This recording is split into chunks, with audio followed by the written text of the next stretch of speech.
For too many people, life has just become too hard, right? It's too much of a struggle. The big challenge for Labour and this government is to genuinely show that government as it is can be a force for good in people's lives. Because we can't go on like this anymore. Things will have to be done differently. Otherwise, that anti-system sentiment is just going to overwhelm it as people go, this isn't working. If you ask Britons to describe the country in a word, now the word they're most likely to use is broken. Shattered Britain or broken Britain, or you might say this country's fucked, isn't it? Shattered Britain speaks to this idea that we are about to face some serious civil disobedience. Well, I would urge a bit of caution. A genuine threat to public order. So when we ask people who is benefiting the most for this government, big businesses, the rich and immigrants come out as the top three. Yikes. The rich are growing their wealth very rapidly, and it's acting like a black hole in society. It's sucking the wealth away from the middle class, from the working class, from the government. There's definitely a group of young men who think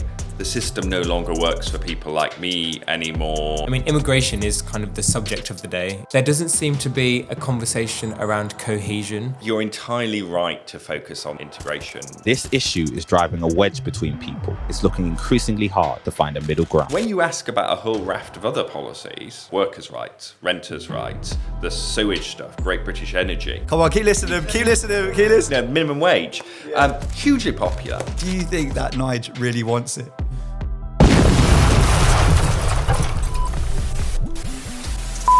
We've been listening to you, the audience, and I've heard that there needs to be a bit more of a narrative arc to some of our unconstrained conversations. So here we are trying it for the very first time.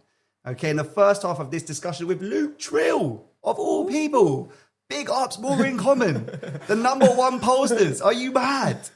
In the studio. Have you ever had that before, Luke? No, never. This is my best intro ever. We're going to be discussing their new report, Shattered Britain, which is as crazy as it sounds, and the implications it has for Labour and their strategy ahead of the next election. That'll be the discussion for the first half. And then in the second half, I'll try my best not to be swiveling around. I've heard I swivel a bit too much, and I think Freddie does as well. No comment. But we'll be talking about disillusionment, the state of democracy, the rise of a new left-wing party, what that means for young people, what that means for democracy, just what that means for Britain as we go forward. So welcome, Luke. Thank you so much for coming. Thanks for having me. That's the best intro I've had to any appearance I think I've ever done. Luke's not betrayed that we did it once before, but here we go. We're rolling now. So Luke, Shattered Britain, you know, this huge report you guys have come up with, it's got a new segmentation of the electorate to 7 different types of voters. I mean, firstly, I guess you're capturing the energy and the mood of the country right now, but could you please explain to us who are these 7 voters? Yeah, absolutely. So we did this report because we wanted to do a kind of mapping of, I guess, the different tribes of Britain and to understand the fault lines that separate them. Because I think we've known for a long time that the sort of traditional left-right axis actually doesn't work very well. You know, it gives you something, but it doesn't give you the whole picture. And what we found through the research was that there were sort of 7 or 8 new fault lines that really define public attitudes and I guess how people want to define how people want to go about fixing broken Britain. Because if there's something all Britons are pretty much united on, it's the fact that the country hasn't been on a good track for quite some time. And so these fault lines are things like, for instance, whether you think we can improve Britain by preserving and making our institutions better, or, and this was the actual poll question we asked, we should just burn them all down. Whether you trust established news sources to give us the answers, or you want to find your own truth online. Are they simple problems we face with simple common sense solutions, or are they complex, requiring experts?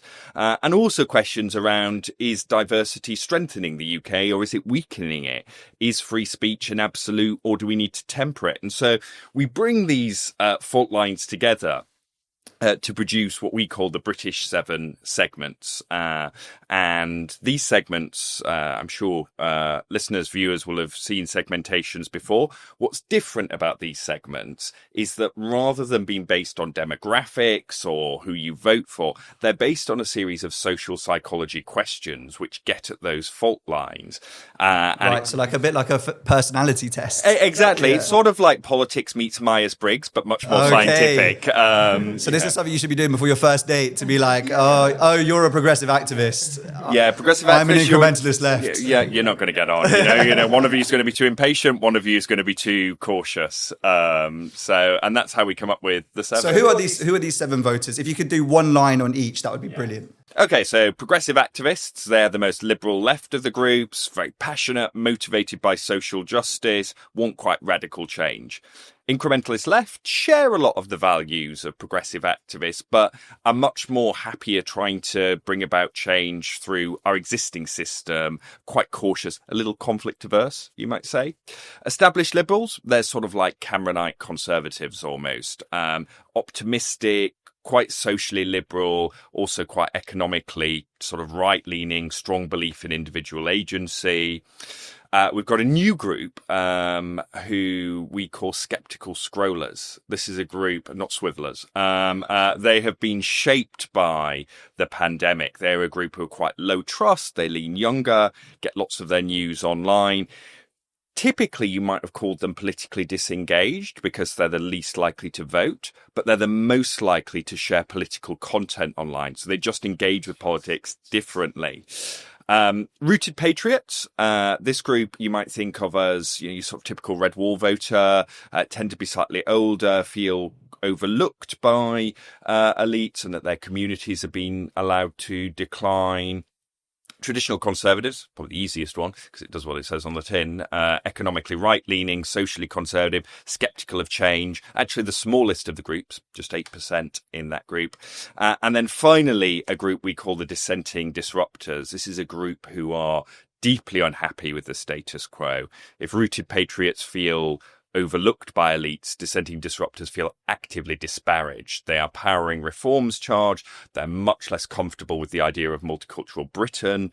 There's a core of that group, probably they're about 20% of the population. Of that 20%, about a quarter, so 5%, fundamentally not committed to democratic norms. They're the group who say that you should use violence. But the other 15% are committed, but just very unhappy with the status quo. So can you approximate some of these people by geographical location? So maybe we can start to see a breakdown as to maybe some of our viewers, which part of the country they might find themselves in. Yeah, it's a really good question. And we're just in the process actually of producing bookmarks for each constituency, which show the proportion in each. So you get all of them everywhere, but obviously there are trends. So progressive activists you would tend to find in big cities, university towns.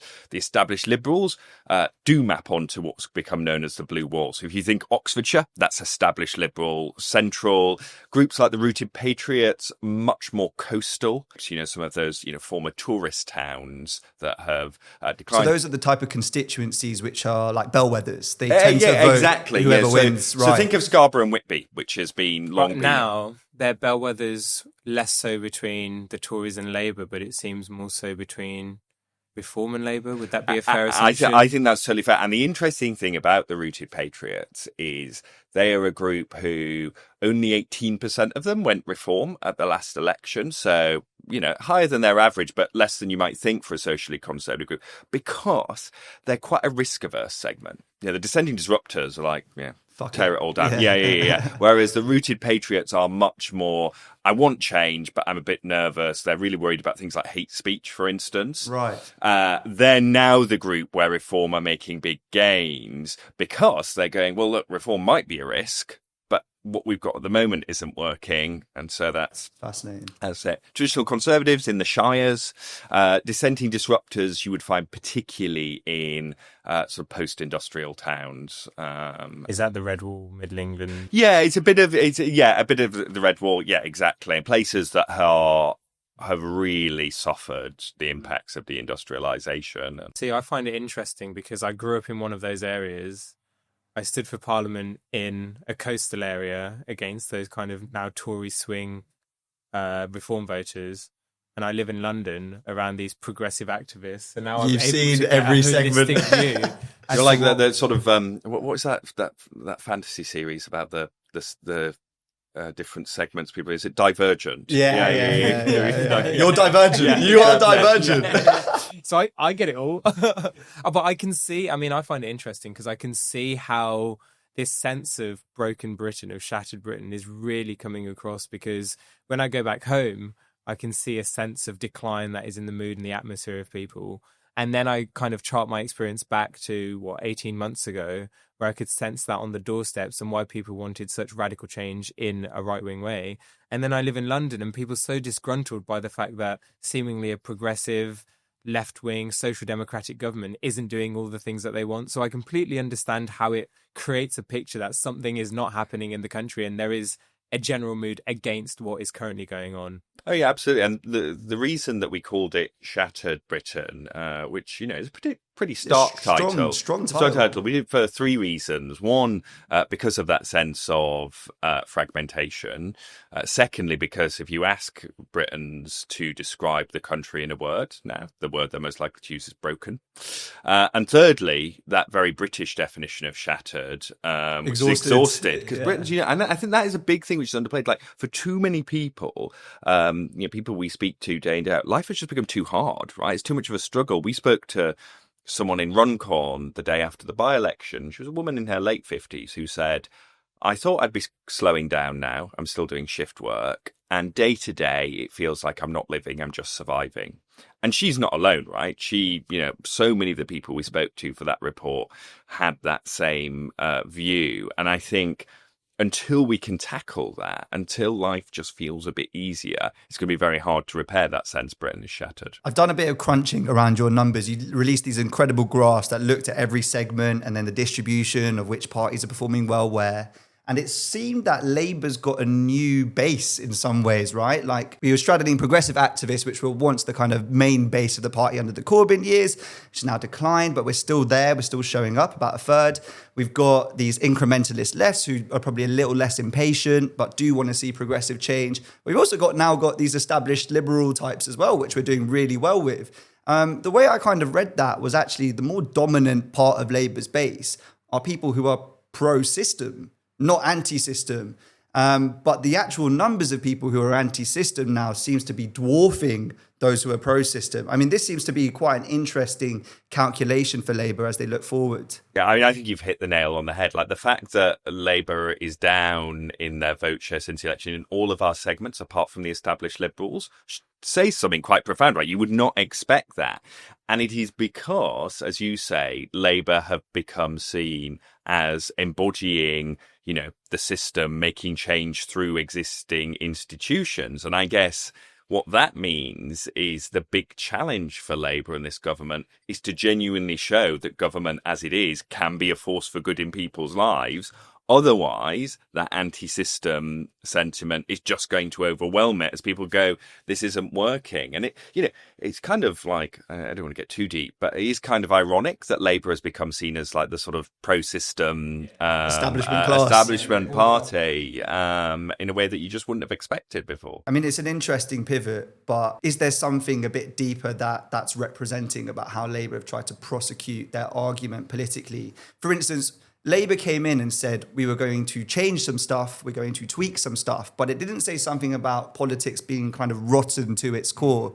And that seems to be an emotion that really is rising through people who are dissenting disruptors to skeptical scrollers. That's a bit of a mouthful, isn't it? I mean, it's just fascinating to me that the insurgency right now is around insurgency itself, right? This idea that we need to break things and tear it down. And I would worry that the momentum is with that side of politics, not with what we're presiding over. And I think I would add to that, when Keir Starmer came in and gave that Rose Garden speech, which he himself now acknowledges was a bit of a mistake, it sent a message to lots of people, this really is just more of the same. It's going to be more tough choices, more of what we kicked the last lot out for because we were bored of, not just bored of it, furious at it. And it's going to carry on. And I think that is the danger for Labour. And so they've got to... The flip side is there was that period that you and... listeners will remember about 3 months ago when it was like, oh no, Labour's going to do their own versions of the Malay chainsaw thing. Yeah. And that didn't feel authentic either, right? So there's an interesting thing about how can Labour tap into dissatisfaction with the status quo, but in a way which feels real? Do you think, so things like that where Keir Starmer's in the Rose Garden and he's saying things are going to be tough, things are going to be hard for a couple of more years, does that set the tone for a government? I mean, you've seen the Tory party effectively reinvent itself over 14 years, and the country has re-elected it on a whole range of coalitions over that period of time. Do you think there is something that the Labour Party can get itself back out of, or does that set the tone? And what are the politics that are needed to ensure that that is possible? Look, I think the good thing for Labour is that same electoral volatility, which has seen us move into a 5, maybe 6-party system, means that things could snap back as well. You know, voters are more responsive than they have been at points in the past. But you've got to give them something to respond to. Part of it is around boldness in some areas, not being seen like a defender of the status quo, but again, doing it in a way which seems authentic. And I think the one area where Labour could do that is, rather than, there's a danger with some of the messaging from Number 10 that the green transition and climate change is, it's something that we've got to do, but actually, it's a bit of a pain and we're worried about what it will do. Actually, if you look at the way Ed Miliband talks about it, I actually think he's one of Labour's better communicators at the moment. He talks about the potential in terms of jobs, in terms of revitalisation of post-industrial communities, in terms of energy security. And actually, you could use something like the transition as a mantra to sort of hang your government off. Not in a, I'm not, advocating a sort of, radical, we must degrowth the economy, that sort of thing. Yeah. It's almost the opposite. It's embracing potential, have something to hook it off, because otherwise you're constantly playing defence. And I think one of the things that was missed at the last election was, if you asked Labour and Lib Dem voters, who track each other very closely these days, their top 3 priorities for government: number 1, cost of living; number 2, NHS, you'd expect; number 3 was climate and the environment. And I think making that into a real offer is a way to keep that Labour coalition together and show like you're delivering change. The other side of that ledger, though, is your skeptical scroller who's saying that net zero is a fad. He's saying that it's a conspiracy theory. I mean, the growth of these sorts of people who live online, who are essentially getting all their news from propaganda or even misinformation, who can capitalize on that voter? And is anyone actually trying to activate this non-voter who could completely shift our electoral system? I think it's the sort of $1 million question, right? Because we say in the report, in many ways, Britain today has lots of parallels to the sort of malaise we were experiencing in the 70s. You had that sort of dire public mood, crisis. Lots going, exactly all of that. The difference is, though, we at least had a shared information source. Most people were reading the papers or watching the BBC. Now it's like we're in the 70s, but with information fragmentation, which makes it much harder. And there is that desire. It's interesting, that skeptical scroller segment, when you do focus groups with them, as we did when writing the report, people saying, well, I gave up the best of my time at university to be in lockdown during the pandemic, and then I found out politicians were having parties or giving contracts in a way that they shouldn't have done. So why do you expect me to believe the mainstream now? So part of it is, I can understand why there's this level of distrust, but the danger then is that bleeds into all sorts of things. So if you ask about vaccines, the skeptical scroller is now much less likely to say vaccines do more good than harm, and that's a problem. I don't think there is necessarily one person who benefits, but there is a clear loser, which is mainstream politics, because that fragmentation gets picked up by the fringes at that point. Exactly. And people, are, I'm very boring. Most of the reels I watch are cat videos, but other people are watching stuff and going down rabbit holes, which take them into... Don't worry, we're not going to look at your Explore page, Luke. We'll leave it to you, brother. But yeah, look, this is an interesting thing, isn't it? About how protest votes kind of fit into this context. Like the idea of someone voting to make a statement, which is that I don't believe in this thing. And you've looked specifically at people who want to burn down the system, right? And that's quite a wide variety of views and backgrounds, etc. But it does, to me, seem like something that reform can kind of lean into with a raised eyebrow and a nudge here and there to mobilize probably some voters who in previous times would have just never voted. But also the left, I think, it goes both ways, it seems to me.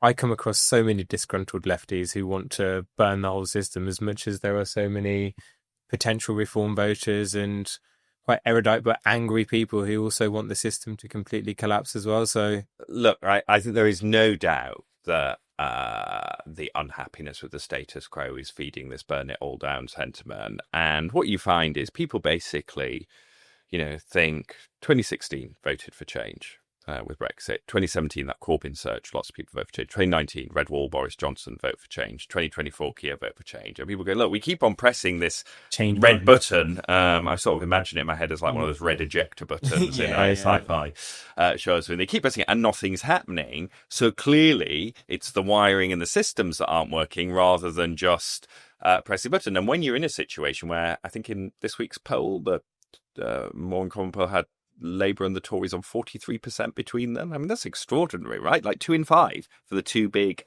parties. And as you say, it is on the one hand driving sentiment on the sort of pop right, so driving people to reform, but other people saying, actually, the solutions lie on the populist left as well. And it's really, where do you see that split most starkly amongst Gen Z?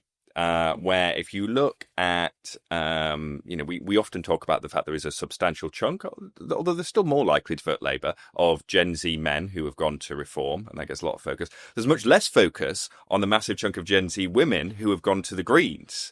And actually our politics, and that is not just a trend in the UK, as you will know, that is a trend around the world where young men and young women are going like this. And, goodness knows what that means for our, not just politics, society going forward. But that's one of the reasons that we do this podcast, is we're trying to make sense specifically of that polarization question. Absolutely. I mean, during the 20th century, you could see kind of a sharp line between the workers and the bosses. And there was quite a clear distinguish between capitalism, quote unquote, and socialism. The Labour Party was the kind of democratic socialist party. The Tories embraced kind of established capital in this country. That has completely gone out the window, and you've got people who are becoming socially mobile but who don't have the same kind of assets as their parents, who may have been ordinary working class people but can own their own homes. There'll be people who are staring down the long arm of climate change. There are people who are being inspired by a whole range of characters around the world. Do you think it's more of a crisis of capitalism? I think it's partly that our structures and our political system are finding it difficult to adapt to this later stage of capitalism. I mean, later stage, not in the sort of Marxist analysis. I just literally, I mean, just the latest iteration. Which, whereas, as you say, you don't have these neat divides. I mean, it might have been the case that had we done our segmentation in the 1950s, we'd have found two segments, right? The idea of, let's take one concept, the idea of like class privilege or something, has almost totally broken down, because I, can do a focus group with someone who has gone to an elite university, has become a criminal barrister, and yet they're still in their 30s in a house share with 4 other people. They can't go on holiday like they planned because they've just had their phone nicked and they need to replace that. They're having a totally miserable time. You've then got people that you would traditionally have thought of as, more working class struggling, but actually they own their own home outright. They've got much better security. So the contours are just so different. I mean, it's undoubtedly the case that I do think when it comes to politics, less so than the US, but not that much so that sort of formal education level is becoming, pretty defining for people. And so if you look at non-graduates, much more likely to vote Reform, graduates more likely to vote for the Labour Party. And also the link with life satisfaction. It's so, we did a chart recently which mapped vote share by life satisfaction. And what you saw was the Tories and Labour performing best with the people with the highest life satisfaction. Happy with this. Pro-system. Yeah, Reform and the Greens performing better with those with the lowest life satisfaction. That's fascinating. And especially what you said about, young women are moving left. This growth of the left flank of Labour, skewering us potentially at the next election. I read somewhere it was about 3 or 4 to 1. We're losing voters to the left compared to the right to Reform. We see our role a bit as like, can you unite the left? I mean, not very easy as we're finding out. I mean, it's hard to get a name, let alone anything else. But I wonder whether this is a little theory I'm kind of throwing about, and I want to hear what you think about it. But I would argue that a lot of left discourse or political left discourse followed a lot of these young women who've moved green. But that kind of vacated space, I would argue, for right of that, and for men. And so men of that generation perhaps reactively were like, well, you've got this view of the world that caters for you and you feel really strongly about, but that's not really me, and I don't see where I fit into it. Do you think that that's plausible as what's driving some of this polarization? I think it's definitely part of it. I mean, there is no doubt that we've done some particular focus group work with young men. It's important not to generalize, but there's definitely a group of young men who think the system no longer works for people like me anymore, and we've essentially been told that masculinity is a bad thing, and obviously got the growing education gaps in terms of formal education between men and women, and it's just not really working.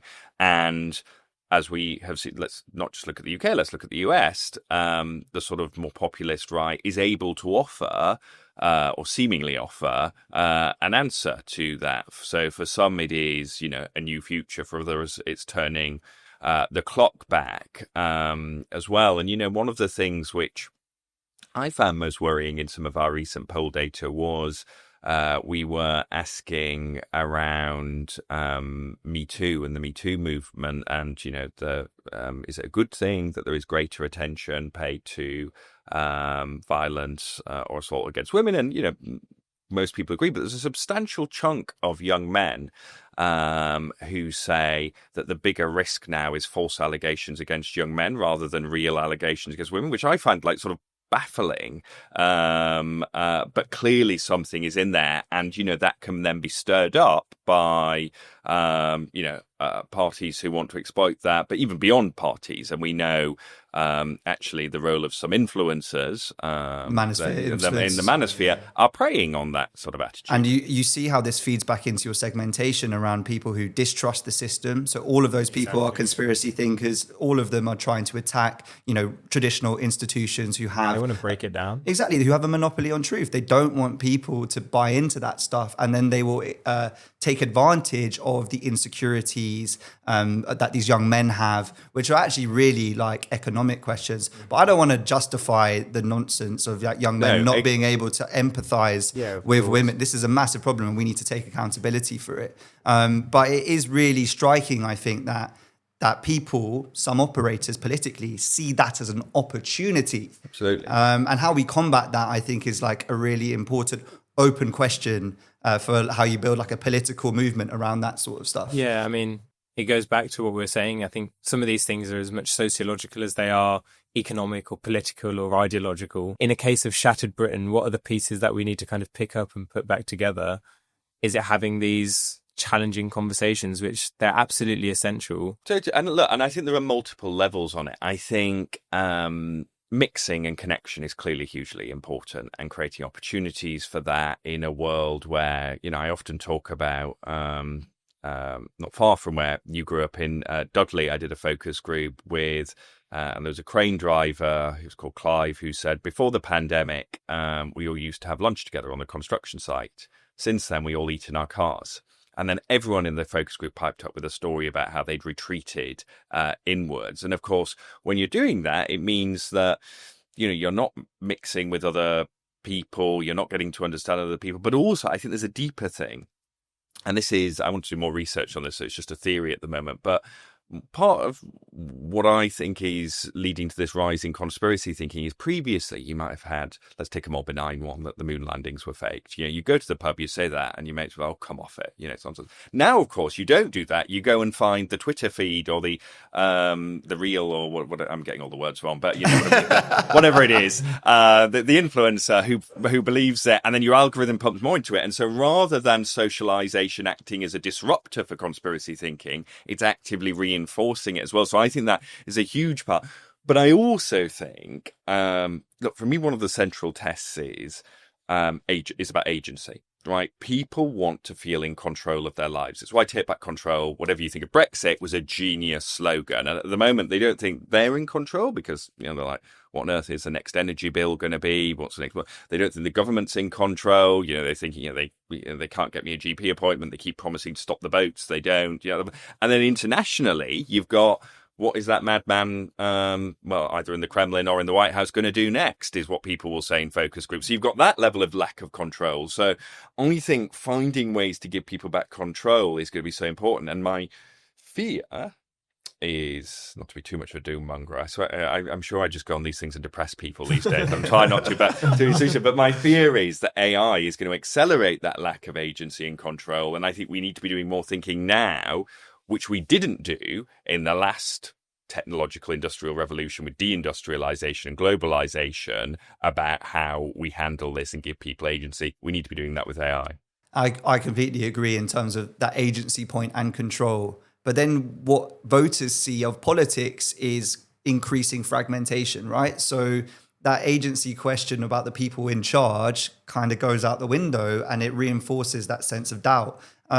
Look, we've got a new left party that have emerged. How are you understanding what that kind of vote share is going to look like for the Jeremy Corbyn, Zara Sultana, your party, whatever name they come up with, party, whatever they're going to do? Like, what is, because I'm reading that as a Labour person as this is great news for reform, because if you have something skewering the left, it's exactly the same as 2024 for the right, and that's what handed us a win. So, I mean, we're really handing over the impetus to the other side. And then I see that as a regretful situation that the Labour Party can't accommodate a broad enough family where people like myself and so many other people who have legitimate concerns about the state of the country, who want a left-wing response, feel as though that is the answer. I mean, there's this undue pressure on kind of progressives to kind of go with your head over your heart, but I think it's your heart that's going to change the country.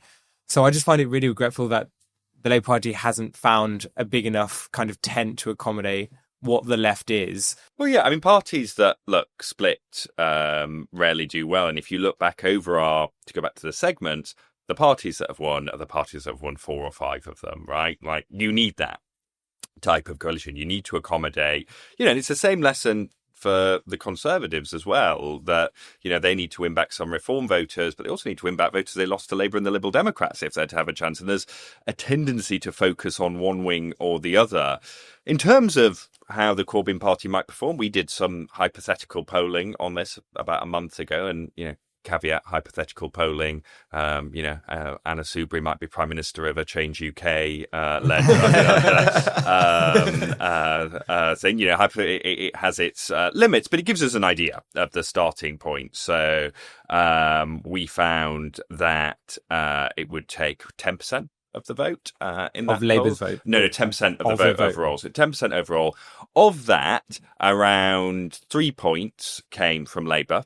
Around 4 from the Greens, and the rest from elsewhere. And what that did was it grew Reform's lead in that poll from 4 to 7. So definitely helped Reform, hurt the Greens even more. And I think part of that is because, they're playing in the same pool, and I'm sure we'll hear conversations about a deal and different seats.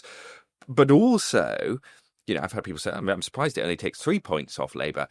That forgets that since the election, Labour have actually lost a load of progressive votes already. In fact, in the report, we estimate that Labour have lost around 1 million progressive votes since the election. So the pool to, when you're down on 24%, there's not actually that much more left to lose. So it would definitely have an impact. And bear in mind how small margins are in elections at the moment. So I think,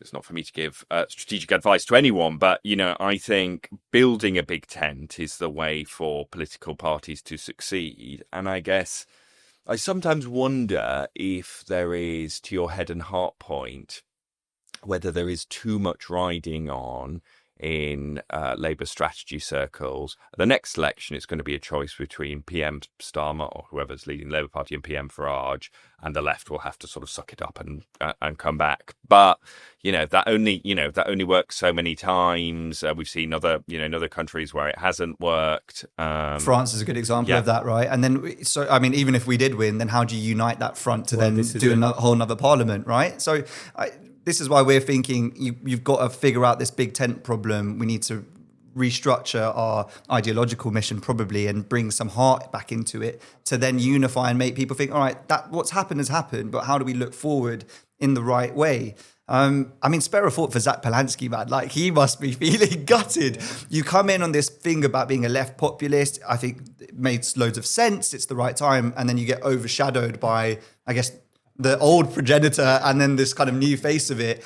And I know they're talking about doing this kind of pact, but it just seems a bit odd for the kind of left flank, which is only about, 10% of the electorate? And even then it's a proportion of that 10% being split into different parts of places. It feeds that narrative of the left can't really figure out or organise itself to be... That Monty Python joke, isn't it, about the People's Judean Front and the Judean... Yeah, exactly. So we're rehashing old stories, right? But this is the thing, is that how do we bring these people back together is something that I'm not sure Number 10 are necessarily worrying about right now. But the thing you said about PM Farage versus PM Starmer, I guess this is the one thing that Labour people might be happy to hear, is that that's question that still comes out quite nicely for us. It does. And voters on the left are more likely to say they would vote tactically, although we're detecting in some of the latest polling a little bit less willingness from Green voters to say that they would come back. So I think it's got its limits. But I just want to go to use it, that thing about heart and purpose and mission. And I think, again, for all politics, I think people have learnt some of the wrong lessons from 2019 and Jeremy Corbyn, in the sense that we have to be totally non-ideological. The government, Starmer makes a virtue out of not having Starmerism. And you don't have to have Starmerism, but people do have to know what you're about. People do have to know whose side you're on. So when we ask people who is benefiting the most for this government, or who are they most helping, it is big businesses, the rich, and immigrants come out as the top three that people say they're helping. When we ask who is suffering the most, it is pensioners and the working class. Which come out. And when you're a Labour government, right, you really don't want that, and so I think definitely not ultra rich big business. No, it's not. It's not what. But I think part of that is, and again, when we talk to people, say, I don't understand Starmer. I don't know what he's about, and it then unfairly, I think, makes him look shifty. And they say, oh, he just was going to come in and take away pensioners' winter fuel allowance or do this on welfare. But because they don't have that. And look, delivery matters the most, first and foremost, but you've got to have a story with it. And we've done some work with UCL Policy Lab, who I think and Mark steers around the idea of respect. And we think there's a really powerful frame around respect. Too many people feel like their contribution isn't respected at the moment. And actually the opportunity there is to think about a new politics of respect, which Starmer talked about before the election, but hasn't. How do you actualise that? That is the question. Yeah. We talk a lot about a new social contract, don't we? And about this idea that people need to give in, feel like they're giving in and getting out. And that's something that's been lost. I mean, the government are running this very difficult tightrope, though, because when they try and do things that I think broadly people in the political bubble would say is smart to do for the economy, it then goes down like a sack of sick, right? Like when you have this one image of like, what's one thing that Labour have got wrong? And it literally just is winter fuel allowance. It's just like, it's front and centre. Look, we've spoken about this before on the podcast. This is the problem about communication, really, isn't it? Like, we just didn't find a way to be able to get past the gatekeepers of information, of the media, who knew that it was going to be a stick to beat us with.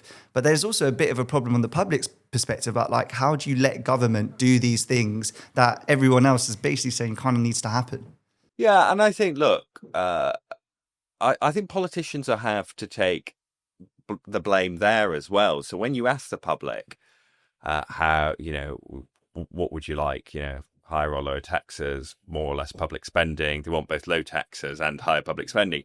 But then when you add the third option, which is reducing waste, the public think you can do all of it or a significant amount through reducing waste. And I think it's around half the public think that 15% of government spending could be cut tomorrow without any impact on public services or the economy. So it's not the public being cakeist, it's because politicians of all parties have gone on and on about waste and convinced people that there aren't these hard choices. And I think the thing with the winter fuel allowance, because back it was a couple of things that if you ask people, should millionaires be getting the winter fuel allowance, most people say no. But then having the cut off at 12,000 was like, there were people saying, well, barely getting by as it is. And so what worries me is that the lesson that will be read from that debate is we can never do this tough stuff. And it's not that. It's do pitch rolling, make sure you get the cutoffs right and don't look like you're not rewarding contribution, and, tell a story as part of it. I think it's alongside a lack of a kind of bold agenda.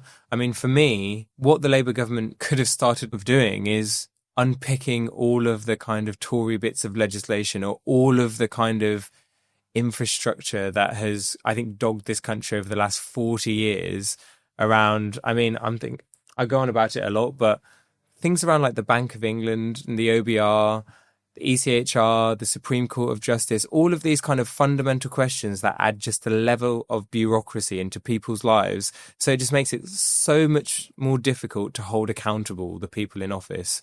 That would have been a good start for me. I think abolishing NHS England was probably one of the best things this government could have done, because it shows we're willing to strip out a layer of middle management.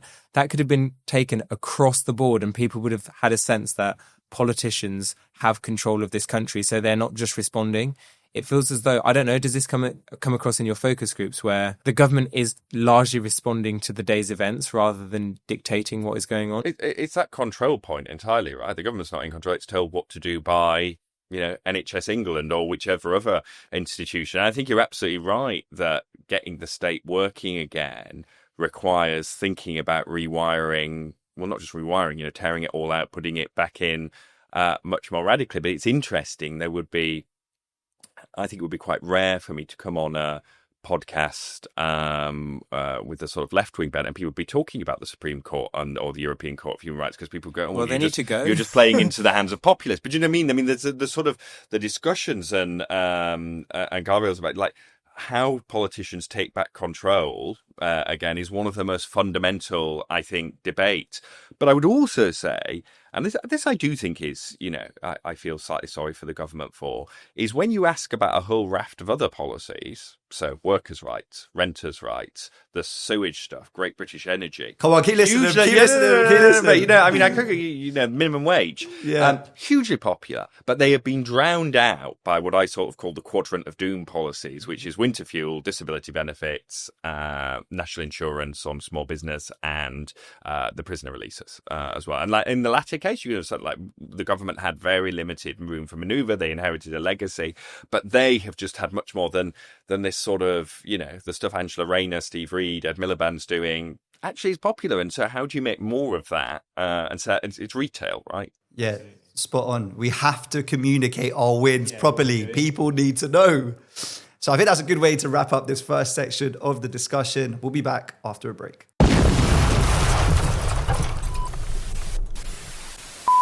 There's been a lot of chatter this week about civil unrest. I'm sure you've seen it. I imagine that by the time this episode goes out, the summer potentially of discontent has either happened or not happened. Let's hope not happened. Let's hope not happened, but it has been talked about as if it is going to happen. Do you share that same view? I mean, look, viewers are going to be able to judge you whether you're right and wrong, so I understand if you might want to be agnostic about this. But Shattered Britain speaks to this idea that we are about to face some serious civil disobedience. Well, I would urge a bit of caution on that. I mean, there's no doubt, again, when you ask the public, they are very worried that we will see a rise in civil disobedience. But and the fact that any civil disobedience takes place, I think, should be a cause for concern. But we should remember that the people actively involved in this stuff, we're talking about in the thousands rather than representing, a bigger chunk. But, it's still worrying. And we've tried to, when the riots happened last year, we did a bit of a sort of look at how widely held some of those attitudes were. And what we found was, you could broadly think of it sort of almost like Russian dolls, people's attitudes. So you've got a hardcore, it's around 7% maybe, who say, I'm ashamed that Britain's a multi-ethnic country, who say it's appropriate to use violence protesting outside an asylum hotel. So yeah, those are our listeners, by the way. But it's a small group, but not into, enough to be worrying. You've then got another group who are around 20% who sort of say, well, I condemn violence, but I understand what people are protesting about, and their views are right. You've then got another group, and this is where you get to sort of 50-60%, who say, I don't like asylum hotels, I don't like, but I've got no truck with anything that's going on there. And then you've got an even bigger group, which is like, we're really worried about community cohesion and what this means for our community. So that's broadly there. But again, I think we've got to be really careful that with some of the, on the civil disobedience look, there are clearly some people for whom, on the far right, agitators want to sort of, talk us into a situation where there is civil disobedience. And I think you've got to be a bit careful about seeing it as an inevitability, because again, to go back to what we were talking about before, obviously it's bad in of itself. It's particularly bad for the communities affected, but also it plays into that sense of powerlessness, government not in control. It's like, well, the government keeps telling us they're worried about riots, but they can't stop them. Yeah. Which makes Farage's comments even more interesting, right? This thing of, I think it's going to happen. Obviously, I'm really upset that it's going to happen. I mean, take that with a pinch of salt. If it were to happen, that's good for Farage. Well, certainly the sense that the social fabric is fracturing and we need something different is good for Farage. But it's worth saying that last year's riots were not good for Reform UK. And, look, there were lots of, we're still bearing the scars of those riots, I think, and lots of communities, lots of negatives that came out of it. But voters took quite a dim view of Nigel Farage's comments at the time. And actually, it was one of the things which people most approved of Keir Starmer for his reaction. It's slightly gotten lost in what's happened since.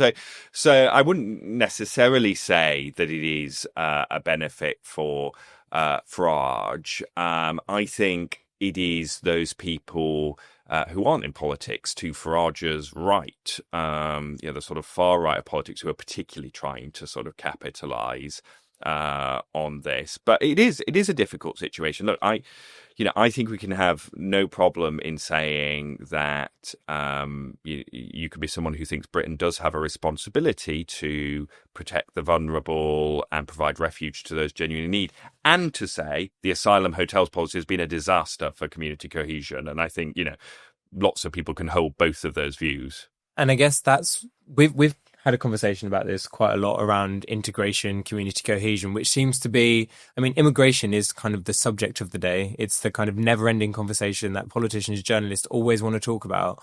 But there doesn't seem to be a kind of coherent conversation outside of just a set of demonizing of quite vulnerable people who are coming over here, who are being exploited. There doesn't seem to be a conversation around cohesion.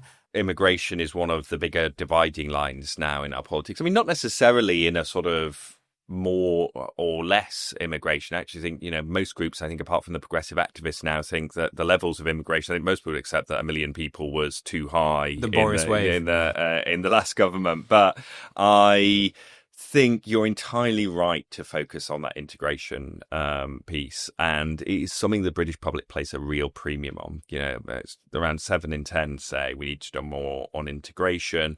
But interestingly, they also say that integration shouldn't just be the responsibility of people from minority communities, that it's something that we all have to do and take part in. And, that to my mind, and this is my view rather than based on the public opinion research, but I think, it carries a lot of truck with people. Things like English language are just so important, because they matter for participating in society. They matter for that sense of, commonality. It's also empowering to people from minority communities, and disempowering if they can't interact with people around them. So, things there we should be looking at, opportunities for greater social mixing, particularly in education. There in my old line of work. And then I think you can then go, I hate this language, but I think you can then go tougher on some of the other stuff where there is deliberate segregation. So, for instance, around unregistered schools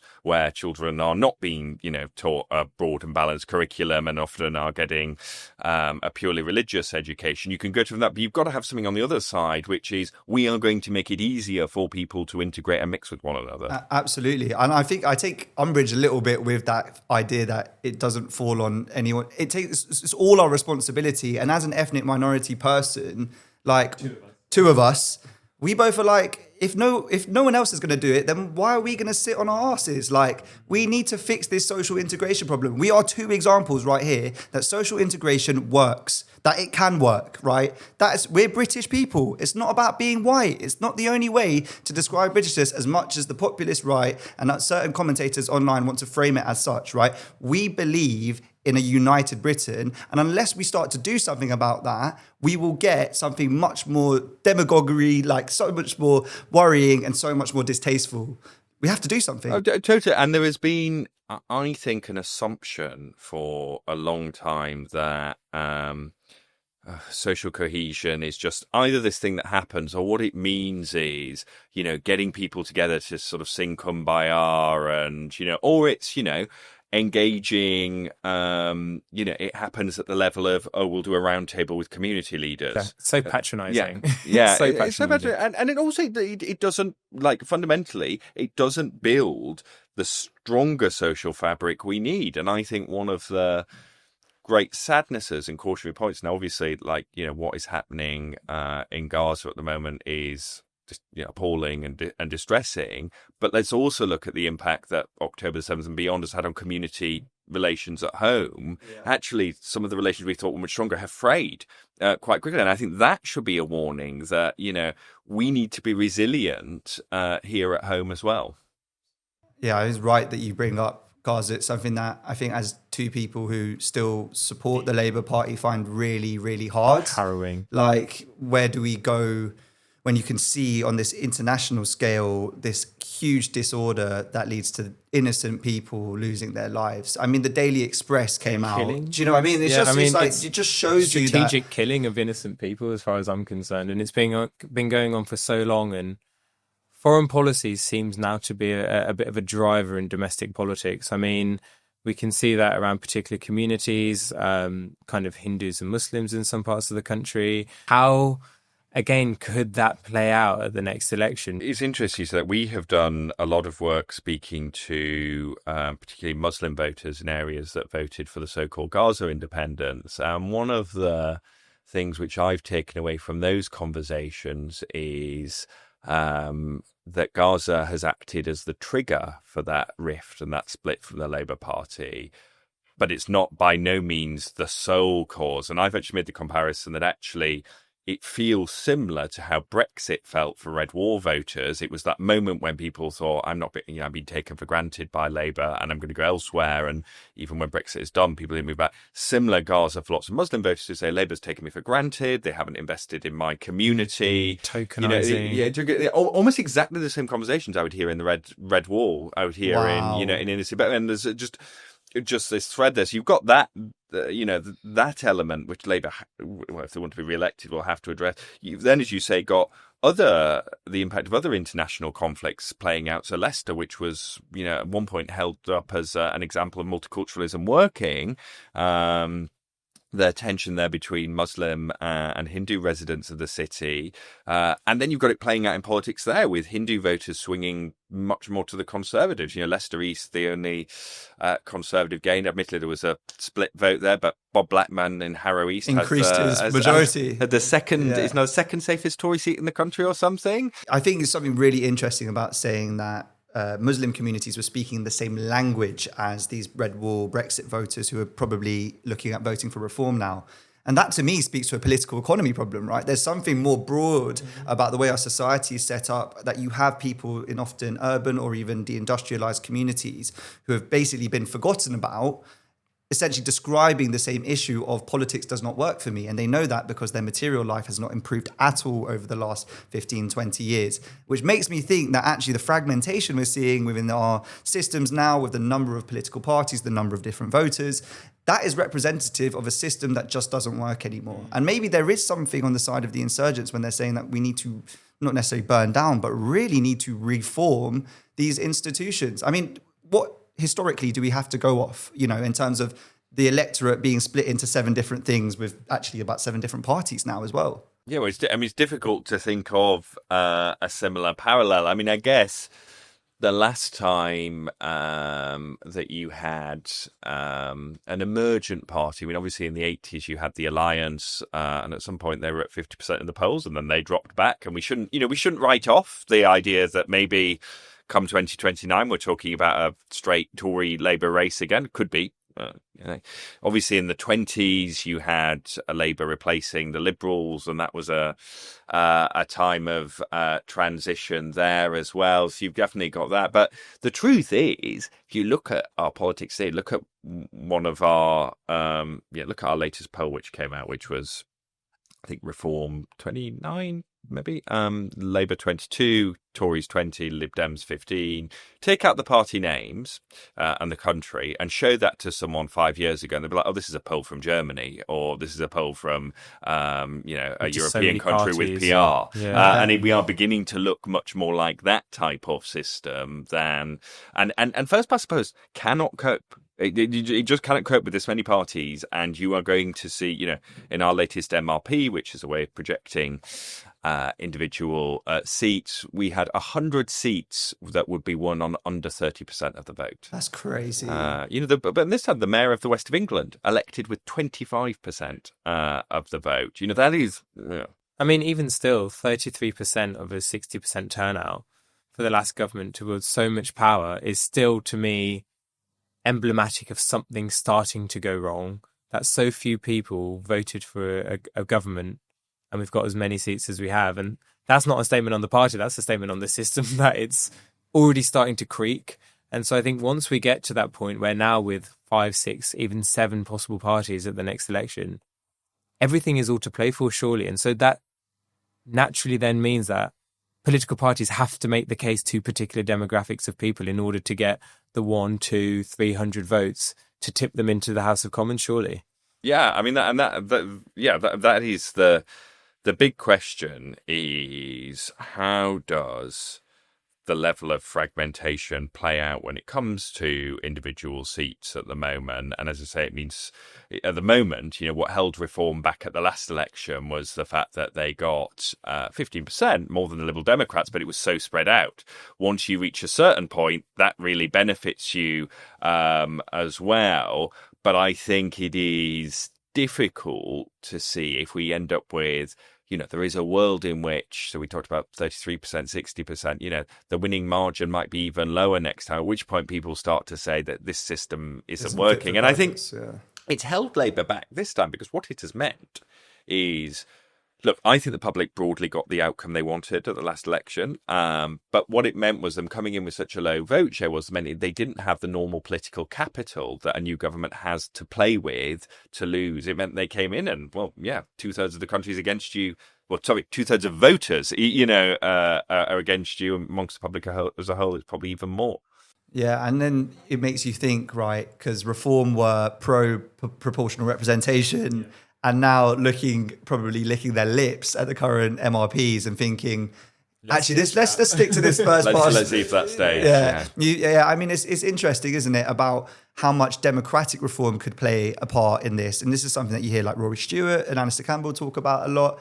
I'm broadly on side in this argument. I don't think our society is functioning because we have such a laissez-faire attitude to politics. I think, in fact, if politics is creeping in and on our lives all the time, then people should be empowered to be more involved in that system. I wonder whether the move to put 16 and 17-year-olds to make them vote is a good actually signal on this pro-democratic reform side. It's not actually about, okay, who's going to win or lose. I think that's kind of a bit of a question because it's about 1.5 million voters. They might not even turn out that much. But I would be more for, let's make voting mandatory. Let's say that we work for you. Well, I mean, look, I would be against that. I thought the most radical part of Labour's election reform proposals was not votes at 16, important as that may be. I thought it was the move to automatic voter registration, because that's going to actually have a profound effect in lots of ways. It might not necessarily mean that more people vote, but it does mean at the moment that inner city MPs are representing lots more people than they're being counted for, because they have more voters who aren't registered. The act of getting someone on the register, I think, is quite a powerful one. It also means boundaries will have to be redrawn to take account of that, and that will have a shift too. But I hope to go back to 16 and 17-year-olds. My hope is that sits alongside a proper attempt at looking at civics education in the UK, which we have always neglected but maybe less so, in Scotland you have things like modern studies, which people have been able to do, but I don't think we've had enough emphasis on that, and I think it would be a missed opportunity to do that, and we should think about it, but also think about how to do it in a way which genuinely informs young people and avoids the risk of, you don't want teachers getting involved in partisan politics. Yeah. And I think there's been a bit of Labour's doing this cynically because it just helps them. But I'm not really sure that actually is going to check out when we talk about how there's polarization amongst Gen Z, when we talk about the volatility of these people, that they mainly get their information of social media as well. I mean, Reform, I think, see an opportunity actually with young people. Do you think that there is much concern anymore in politics about policy, or is it actually more a game of what sounds good, what comes up well, what appears to be good comms? I definitely think that comms matter, and people expect to be able to engage with a politician. I did a focus group in Wigan earlier this week, and the three politicians that they talked about, and they talked about them all quite fondly, came from three different parties. It was Andy Burnham from Labour, it was Boris Johnson from the Tories, and it was Nigel Farage from Reform. What have those three got in common? It is, and I asked the group, it was the sense that they're authentic, that they relate, that they... Now, there are countless debates that people get into online about how authentic they really are, but it doesn't matter, right? People think that they are authentic, and I think there's a second bit as well, which is I think people like politicians who look like they're enjoying the job. Again, you look at Boris, you look at Angela Rayner, people tend to quite like, you look at Nigel Farage, I guess. Whereas I think part of the challenge for Starmer is sometimes he just appears slightly pained, like he doesn't want to be there. And actually, you sort of saw the same thing with Rishi Sunak. You sort of saw it with Theresa May a little bit. Again, Cameron was someone who looked like he enjoyed it. Blair looked like he enjoyed it. Brown, maybe less so. And I do think there is something about enjoyment. Yeah, you have to want to do it. And I think people have to know that that's what you want to do as well. Because otherwise, I mean, why would you have confidence in someone who's begrudgingly taking decisions for the entire country? I think that's largely the sentiment around it. I, again, draw upon my own experiences standing for Parliament. I thoroughly enjoyed the experience. I really enjoyed it. Don't get me wrong, it was really challenging. But yeah, exactly. And I mean... Why do you win them? Next time. I don't know. I just kind of think that is what it's about. Like, democracy is to have life. And I think it's to participate and to engage, but also to do so knowingly and with choice. I mean, that's why I'm probably opposed to mandatory voting and things of that sort. But it's to make it active enough that you want to be involved, because it's interesting, it's inviting ideas, it's interrogating ideas. And when you've got just boring, quite sterile people who just are at the top and who are just taking quite bland decisions or decisions that don't seem to affect you unless they're in a negative way, then that's when I think the whole system starts to fall apart. It's as much a belief system, I believe it to be, as much as it is a practice of kind of political life in this country. Can I throw in a curveball there about Farage enjoying it, though? Because I think Farage enjoys being the communicator. I'm not necessarily sure he enjoys the idea of actually being Prime Minister. And this is something that Matt Torbett, who came on the show, thinks that he's thrown this theory around that he thinks that Farage wants to be the almost Prime Minister, because it solidifies his brand, the thing that could have been but didn't quite, because that ultimately it means he doesn't actually have to do this impossibly hard job of delivering a mandate and uniting a very fractious and broken country. Do you think that Nigel really wants it? I don't know. I mean, I think the Nigel Farage of 3 years ago probably didn't want it and didn't see it as being in sight. I think there's definitely been a shift now, and you have seen what I think is interesting is Farage's willingness to avoid the mistakes his party's made in the past. So, much more discipline on candidates, actively and properly trying to appeal in Scotland, which they never successfully did before, pivoting to the left on some economic issues. Again, UKIP was a very sort of libertarian type party, and now he's, which is probably not his politics on lots of stuff. He's pivoting those areas, and also, look, whatever you think of Farage, I think it is important, like for the body politic, that he has done this, distancing himself from figures like Tommy Robinson as well, putting up those guardrails, and it makes reform different. And I think it's from a party like the AFD, where clearly there are fewer guardrails. Now, that doesn't mean there aren't problematic elements. Clearly, we saw at the last election there were, but it is of a different thing. And I think part of it is Farage thinks, I could do this now. From a polling perspective, the way that reform can, even in just their name, do both the kind of boomerism of like changing the country and fixing it and whatever, but also the doomerism of the country's broken. They've kind of got the narrative right for the system that we are. We're in. It does feel like they're very much setting the agenda. But do you think that comes with actually a burden the closer and closer we get towards an election, perhaps when we have even more reform councils because of what happens in the local elections next year? Do you see that as being a big kind of banana skin for them going forward? Potentially. To sort of go back to your question about Farage wanting to become PM, let's assume Farage doesn't become PM. And Reform don't form a government. Regardless of that, it's hard to argue that over the last decade, he isn't the most significant politician in British politics, from Brexit, but also from the pressure he put on the Tories at the last election and what he is now doing to Labour. Can they continue to ride the two horses? Maybe, but they've got to start showing, I think, there's a danger that Reform end up doing their own version of the Rose Garden speech, right? Which is, it's all going to be even more terrible. They've got to show what the positive is on the other side. And I think there's a danger. Your listeners will remember the Trump 2016 inauguration, 2017 inauguration speech, the American Carnage thing. I don't think there is much truck for a sort of British Carnage style pitch. But that's interesting because you often see Reform borrowing policies from the Trump administration. It's like we're like 6 months down, like Doge just appear. Anti-net zero. I mean, British people don't want us to be America. No. And, Donald Trump is deeply unpopular in this country. He's unpopular with the groups that Reform need to win over if they're to have a chance of forming a government. The British public, have some questions about the costs of net zero and how it'll be paid for and want it to be fair, but overwhelmingly are worried about climate change. And I think by 2-1 margin, our latest polling support the net zero target. Brits are almost entirely united on questions around, Ukraine. In that segmentation, the traditional conservatives and the progressive activists are the most likely to support Ukraine.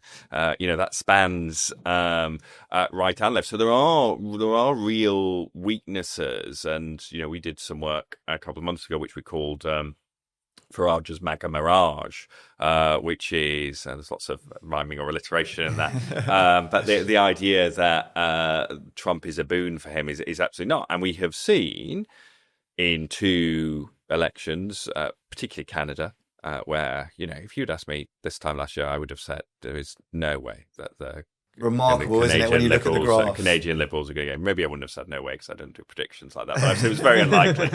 And in Australia as well, Trump has influenced policy there. Now, I think there are some progressives who are betting too much on the Trump effect, sinking Farage, and I would just... But there is no doubt it is an Achilles heel. It is an anchor on them. I mean, it's a challenge for us because obviously we're hugging America as well. So, I mean, how anti-Trump could Labour present themselves? I think it's just getting more and more interesting by the day, where we've seen recently the government now, on the big issues of the day around Palestine, does it align itself with France and a kind of potentially more European standpoint to global foreign policy? Or does it align itself with Trump, who is completely against what France has done? And I think this could be a bit of for all of the horror and cruelty that's going on in the Middle East, this could be one of the biggest wedge issues between differentiating us as kind of America's lapdog, or whether we're going to support our kind of European French friends across the seas. And it was interesting that even under the last Conservative government, there were noises coming from David Cameron when he was Foreign Secretary saying that the UK was going to have to look at a path to recognition of Palestine. And so I think there is, I think that's very definitely a move. The one thing I would say for Starmer is, sometimes the public complain he's, when we talk to him in focus groups, he does too much international stuff, but he has tended to get higher marks from that. So if you remember after the Zelensky Oval Office meeting, when he played the mediator role, we saw his approvals, they're still underwater, but they did shoot up then. And I don't know, I mean, you will have a feel for this as well. He does seem more comfortable doing the international stuff than he necessarily does the it's because there's domestic politics. There's like rules there that he understands, as opposed to this thing now, which is complete, like, which is a new thing that none of us, we're all trying to make sense of. Well, yeah, try knocking on a door in the east of England who wants to destroy the entire system. It's probably a bit harder, I would say. Yeah, it is a little bit. Well, let's hope that there can be some form of international arrangement that can come together and alleviate some of those horrible scenes that we're seeing every day. We don't know what's happening next, and we're trying to still figure out what is left. But thank you so much, Luke, Thank you. for enlightening us so to the state of the country. It was so enlightening. Really appreciate Thank it. you. Great. Thanks.